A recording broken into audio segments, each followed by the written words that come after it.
Hi, my name is Sean and I'm a horticulturist, and I'm going to give you a quick tip on how to repot plants that are pot bound, or plants that you don't have time to plant into your garden yet, or you want to put them somewhere else at a later stage. Okay, so we'll start. This is a little euonymus and it's a bit dry actually, but you basically just give the pot a squeeze, gentle squeeze, and grasp it firmly around the base of the plant, and at the very base of the pot just give it a gentle squeeze and pull, and it should pop off. And as you can see, the roots, this really needed to be potted on or planted. So to start at the top of the plant, I always get rid of all this dry material, any weeds, any moss that might be growing on the top. Just pull it off of it and get rid of it. So just loosen it up and flick it with your fingers, it's fine. So the same with the rest of the plant. Give it a little light, don't pull too hard, it'll damage all the fibrous roots that the plant needs.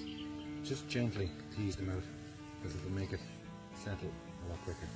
So what we're going to do is get rid of all this. This is the pot we're going to use. And the pot is substantially bigger. I probably could use a slightly smaller pot, but this is what I have on hand. So what I'm going to do is put in some peat, so I can get the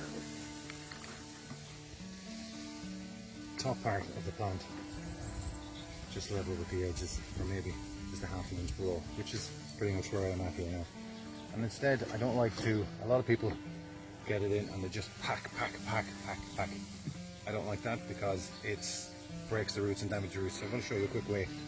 It's a faster way, a quicker way, and it's safer for the roots of actually getting all the peat in around your plant.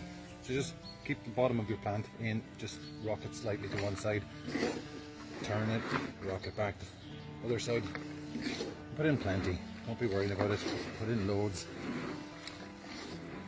There we go, it's all in.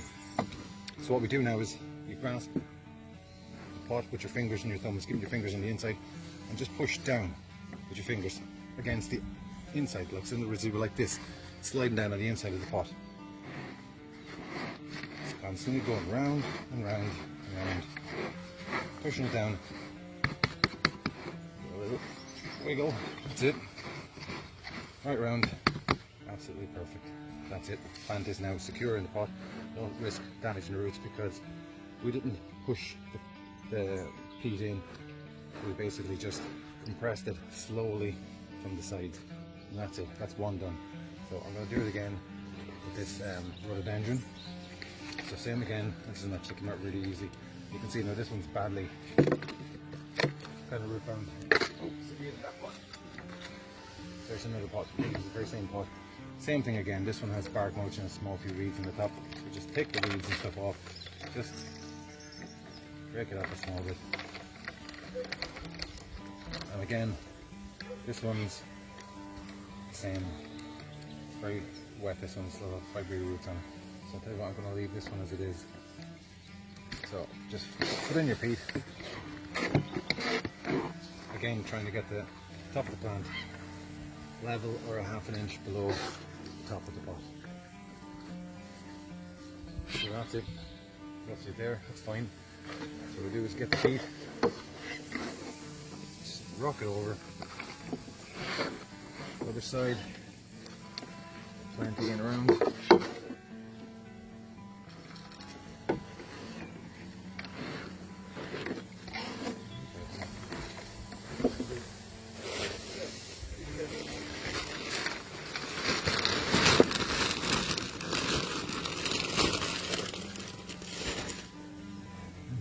Be generous with it. Right. Now, as you can see, it's well filled. So, again, fingers and thumbs. Thumbs on the outside. Push down with your fingers, slide, push down, slide, push down, slide, push down, slide. That's it. Just keep going until it feels firm. And that's it. Shake it every now and again.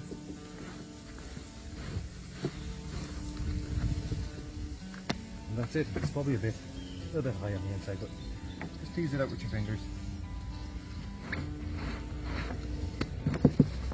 And that's it. 2 plants ready to be watered, ready to go. So we just water them.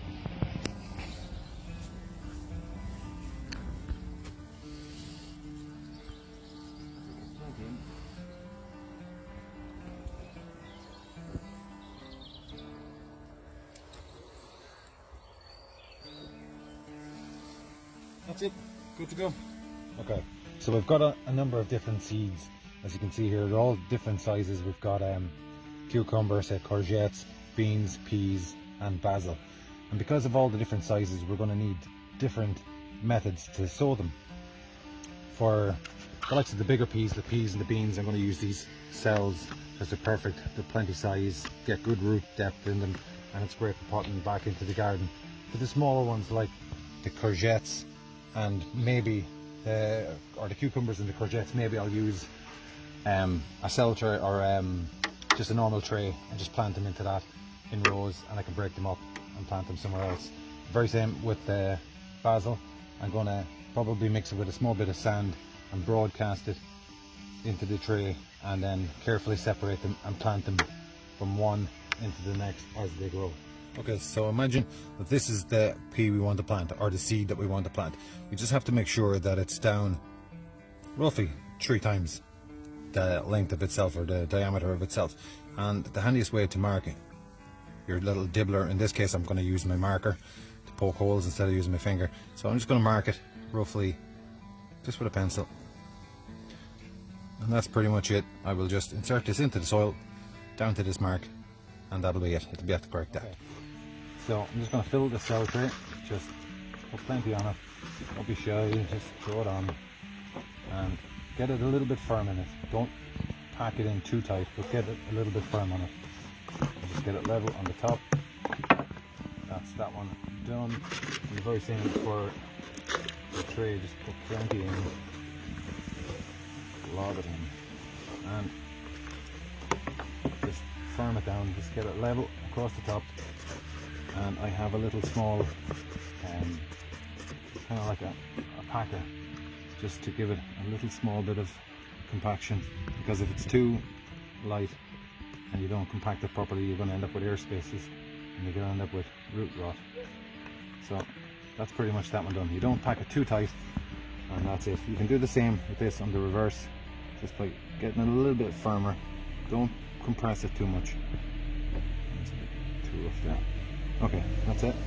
Okay, so we've already measured 3 of our seeds. As you can see, that's 3 of our seeds. So now we just make a small indentation, just 1 in each cell. Pop, pop. There you go. That's it. And then just pop in a seed into each one. Peas are really easy. Oops, get in. There we go. Okay, and then you can see there's 1 in each cell. Just make sure they're rightly down. And that's it. And you can just use a small bit of peat then across the top. You don't have to load it on the top of them. That's fine. And then before we finish, we actually take a label. If you have labels, labels are cheap. You can use lollipop sticks, cardboard, or you can, some people use the seed packet, but as for this one I don't have seed packets and I do happen to have labels. Just put your date across the top and your peas, or if you have different varieties you can put in the different varieties, and then just pop it in, put it at the back of your tray, not at the front of your tray, because it's easier to see then when you put it to the back. You can always see this is the tray forward. Okay, so here we were planting peas. Now you can soak the peas overnight and the peas will swell up and they will germinate faster, but I'm choosing not to, because I have no problem with the watering. That's why I put the peas into the trough of water, so that they get really well soaked, and I'll keep an eye on them. It shouldn't be a problem, but just to let you know that you can do it. But the peas themselves pretty much become very delicate at this stage. Now they're rock solid, but if you're to soak these overnight, they will germinate faster, but they will be a lot more delicate, so you have to be very careful, just so you know. Okay, so now we're going to broadcast some seeds. The smaller of the seeds you're going to broadcast into your trays.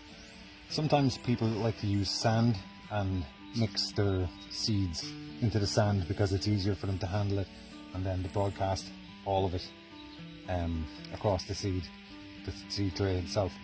Personally, I don't like using the sand. It's fine just to just gently shake it and watch your seeds just falling out of it. Just don't go too crazy with it and it should be fine. You can actually see the seeds are tiny little small black seeds. And very few left, so we might as well just go up a bit, and there we go, all the seeds are in. Now for this I want to, because the seed, like I said earlier on, the seeds need to be covered by twice the depth of the seed as in the first one. So what I'm going to do with this one actually is, instead I'm going to use a small riddle or a sieve and just put a small fine bit of peat over the top, just so I get the right amount, the right depth that I need. Just gently, doesn't need to be, you can't put it on too heavy, just enough. That looks about right. Now the beans that I have here, beans and cucumbers and stuff, are all planted or sown in the very same way. So what we're going to do now is we're going to water the cells and we're going to water the trays. But personally I don't like, an awful lot of people will use a watering can or a hose and they'll water from the top. Personally I don't like that, because especially with seeds so small and so fine, one small water droplet, which is about 10 times the size of the seed itself, just can push them all to one side and you end up with loads of they're just everywhere, or it can even splash it out of it altogether. So what we do is, what I like to do is, I like to have a little small vat of water and just seal it into it gently, and when the water comes through to the surface, then I know it's completely and fully watered all the way through and not just on the surface. You could use, if you have a really fine rose, which I have here on a hose. Oops, that's not it. There we go.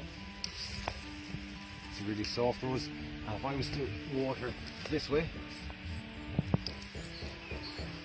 there's a lot of water and it's soaking in really fast, but you can't see how much water has gone in there.